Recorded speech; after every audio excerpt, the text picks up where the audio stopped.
देखिए, कल देर शाम तक वो सीज फायर की घोषणा हो गई थी, लेकिन उसके बावजूद काफ़ी जगहों पर सीज फायर का वायलेशन भी देखने को मिला।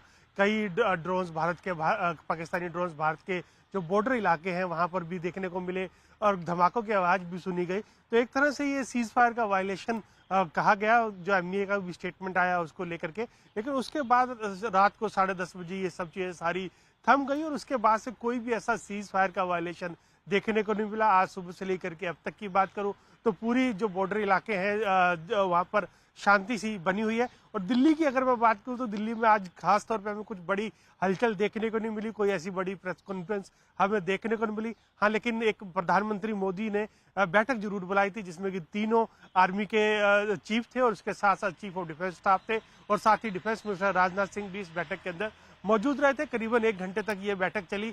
आगे की रणनीति इसमें तय की गई होगी, किस तरह से अब आगे बढ़ना है, क्या क्या इंडिया को क्या स्टैंड लेना है। तो वो सारी चीजें हमको आज देखने को मिली। इस बीच हमको एक एयरफोर्स का जो ट्वीट है वो भी देखने को मिला। उन्होंने कहा कि हमें जो ऑपरेशन दिया गया था, ऑपरेशन संदूर, हमने उसको सही तरीके से पूरा कर लिया। लेकिन अभी हमारे बारे में कई सारी अफवाहें चल रही हैं। इन अफवाहों के ऊपर कोई भी भरोसा नहीं कीजिए। अभी हमारे ऑपरेशन से जुड़े हुए कई सारे टास्क अभी बाकी हैं। एक बार वो पूरे हो जाएंगे तो हम खुद प्रेस कॉन्फ्रेंस करेंगे और जनता के सामने सारी सिचुएशन और सारी चीजें रखेंगे। तो एयरफोर्स ने यहाँ साफ कर दिया कि उनका भी ऑपरेशन अभी भी कंटिन्यू है और आगे जिस तरह से भी उनको डायरेक्शंस मिलेंगे उस तरह से वो डायरेक्शंस के हिसाब से काम यहाँ पर वो करेंगे।